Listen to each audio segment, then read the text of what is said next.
Apa itu sensor proximity? Proximity sensor merupakan sensor yang digunakan untuk mendeteksi suatu objek benda berdasarkan jarak benda tersebut terhadap sensor. Proximity sensor ini akan mendeteksi objek benda dengan jarak yang cukup dekat, berkisar 1 mm sampai beberapa sentimeter dari sensor. Sensor ini sering diimplementasikan pada industri pabrik, perkantoran, dunia robot, dan lain-lain. Berdasarkan penggunaannya, sensor proximity merupakan sensor yang mampu mendeteksi keberadaan suatu objek logam maupun non-logam tanpa menggunakan kontak fisik. Karakteristik dari sensor ini adalah mendeteksi objek dengan jarak yang cukup dekat.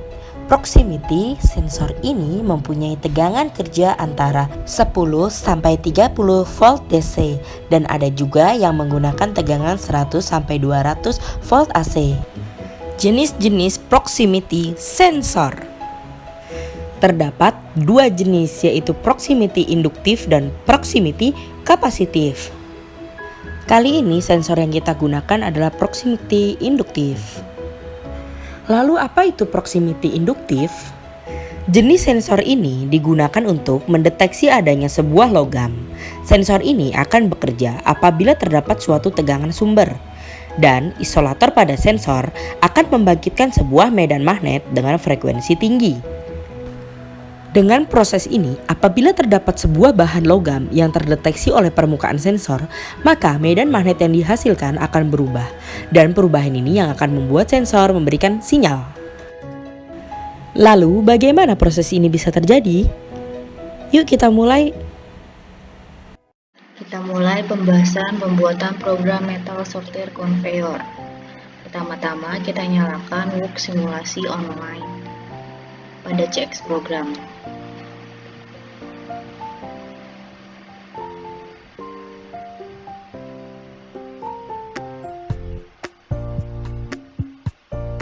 Di sini saya menambahkan emergency apabila ada kendala tiba-tiba pada mesin. Kita tekan push button-nya.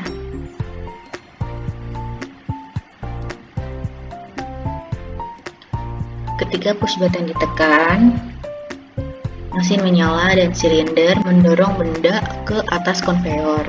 Di sini saya diberikan timer agar ada jeda waktu sampai silinder kembali mundur baru konveyor aktif. Konveyor membawa metal menuju gerbang proximity.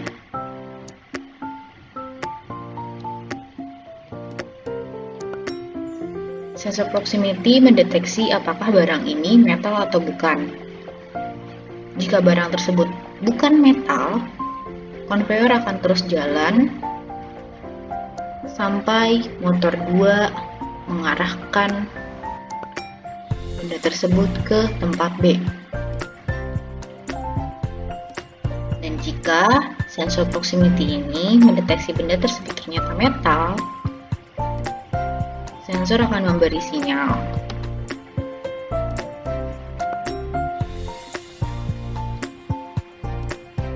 Ketika sensor aktif, maka motor 1 juga aktif, menutup jalan dan mengarahkan benda tersebut ke tempat A. Jika barang tersebut sudah ada di tempat A atau di tempat B, fotosensor akan mendeteksi benda tersebut sudah berada pada tempatnya masing-masing.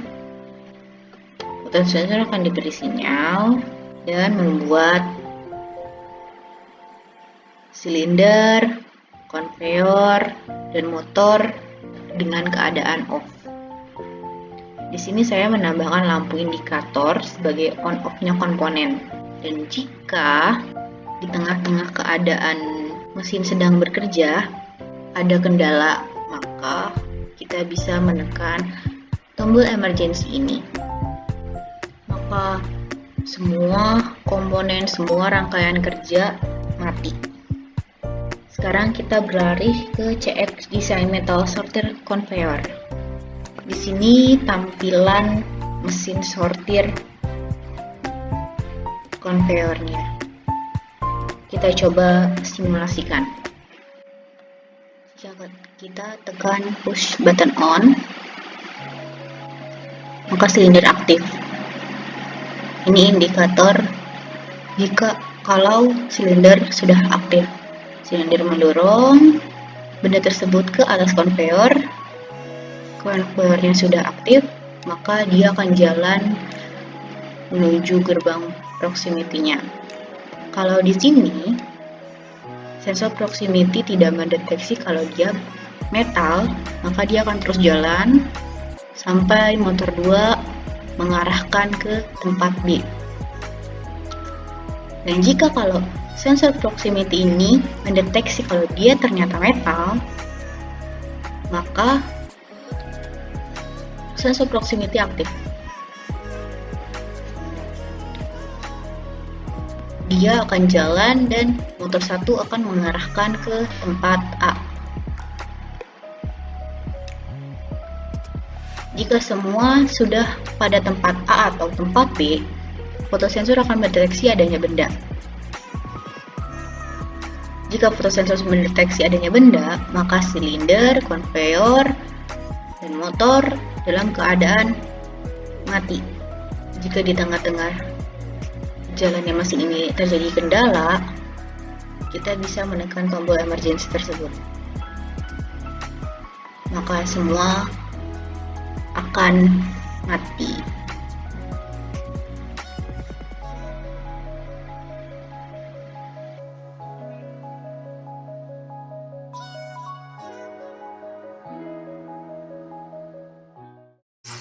Untuk membahas analisa dan kesimpulan, sebelumnya kita harus mengingat kembali bentuk dari simulasi yang kita buat ya. Nih, jadi sini ada silindernya, fotosensor yang ada di sini nih yang mau menuju ke box-boxnya, terus lalu ada sensor proximity yang akan mendeteksi si barang tersebut yang mengandung metal atau enggak. Kalau misalkan dia mengandung metal, makanya akan didorong ke sini, deteksi oleh fotosensor baru masuk ke dalam boxnya. Ya, kurang lebih seperti itu, seperti yang dijelaskan sebelumnya. Lalu ya, berikut cara kerjanya yang mungkin sudah sebelumnya dijelaskan, namun untuk mengingatkan kembali bahwa kita untuk memulai sistem ini, maka kita harus menekan push buttonnya untuk memulai prosesnya, lalu menaruh barang logam ke konveyor tersebut atau mungkin barang yang mengandung logam. Tuh. Setelah itu, si proximity-nya akan mendeteksi barang tersebut mengandung bahan metal atau tidak. Kalau dia mengandung bahan metal, maka dia akan menggerakkan si barang tersebut ke silinder A, maka lalu si silinder ini akan mendorong ke bagian yang ke box A yang sebelumnya akan dideteksi oleh fotoelektrik. Nah, sama ya kurang lebih. Ini untuk bahan non logamnya akan ke konveyor silinder B, baru didorong ke box B-nya. Nah, lalu push button yang emergency ini untuk mengakhiri sistem. Jadi push button ini untuk memulai dan juga mengakhiri. Nanti ada pilot lamp yang akan menjadi indikator bahwa sistem ini akan menyala atau tidak. Nah, PLC atau Programmable Logic Controller adalah rangkaian elektronik berbasis mikroprosesor yang beroperasi secara digital, menggunakan programmable memory untuk menyimpan instruksi yang berorientasi kepada pengguna yang melakukan fungsi khusus seperti logika, sequencing, timing, arithmetic melalui input baik analog maupun diskrit digital untuk berbagai proses pemesinan. PLC merupakan sebuah alat yang digunakan untuk menggantikan rangkaian sedetan relay yang banyak dijumpai pada sistem kontrol konvensional. Dirancang untuk mengontrol suatu proses permesinan. Ya, kurang lebih itu ya deskripsi PLC ya. Nah, pada pembuatan simulasi ini, program untuk PLC ini menggunakan CX Programmer 9.1. Nah, diagram ladder untuk memprogram si PLC ini, maka kita memerlukan diagram ladder atau diagram tangga. Namun, si diagram tangganya ini nggak bisa dapat langsung dimasukkan dalam PLC melalui konsol pemrograman. Tapi untuk memasukkan program tersebut, maka diperlukan pengubahan diagram tangga ke kode mnemonik. Nah, kode mnemonik ini isinya ya bentuknya itu seperti logika ya, kayak ada and, or, not gitu-gitu. Jadi dia adalah list instruksi kepada PLC yang hampir serupa dengan pemrograman. Nanti setelah dari list instruksi ini, maka bisa dapat diubah menjadi ke diagram tangga atau ladder diagram. Jadi ini nanti bentuknya logika gitu. Nah, ini tuh cocok digunakan pada persoalan-persoalan kontrol diskrit yang input-outputnya hanya memiliki dua kondisi on atau off seperti pada sistem kontrol konveyor, lift, dan motor-motor industri. Ya, ini kurang lebih bentukan si PLC-nya. Nah, ini adalah diagram ladder ya yang tadi dijelaskan dulu, diagram ladder. Di sini juga ada keterangannya. Nah, sebelum jadi diagram ladder, nah ini adalah pengalamatannya pada PLC. Ini hasil pengalamatannya ya. Di sini ada dua tabel, ada tabel input dan output. Ya, bisa dibaca sendiri bahwa alamat yang berawalan 000 merupakan input. Nah, namun pada alamat yang berdepannya 100 atau angka 1 itu adalah output. Mulai dari 01 silinder on, conveyor on, motor 1 on, itu berurutan ya. Ini harusnya 10006. Jadi ini adalah pengalaman pada sistem PLC. Ya, kurang lebih seperti itu nih kayak. Tuh. Di sini juga ada keterangannya. Ini adalah karakteristik pada si sensor tersebut. Nah, yang perlu diperhatikan itu pada sensing range-nya, safe sensing, torsi, time delay, sama konsumsi arus, sama supply voltage-nya. Karena itu yang dapat dianalisis yang lebih untuk melihat bahwa sensor tersebut benar-benar bekerja sesuai yang diklaim atau enggak. Kayak misalkan pada data sheet itu dibilang kalau sensing range-nya itu bisa mencapai itu 10 mm. Namun pada pendeteksian yang aman, jarak yang aman itu pada 8,1 mm. Serta torsinya itu. Analisis perbandingan. Jadi, karena ini hanya berbentuk simulasi, tidak membentuk prototipe, maka penyusun belum bisa untuk menunjukkan perbandingan antara prototipe dengan simulasi gitu ya. Namun meskipun dan kami belum bisa untuk menganalisis error-error yang mungkin akan terjadi, seperti mungkin kesalahannya bukan pada sistemnya, namun mungkin ada kerusakan pada sensornya dan sebagainya. Itu kami belum bisa dapat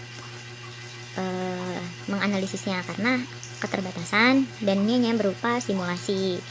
Namun dari simulasi ini sangat diyakini oleh penyusun karena ini karena adanya beberapa referensi video dan jurnal. Jadi yang telah melakukan percobaan tersebut dan membuat prototipe tersebut, maka dapat disimpulkan bahwa sistem ini dapat bekerja dengan baik dengan bantuan berbagai komponen yang melengkapi instrumen ini. Nah, tapi dalam simulasi pada video, simulasi akan berjalan sesuai ekspektasi penyusun.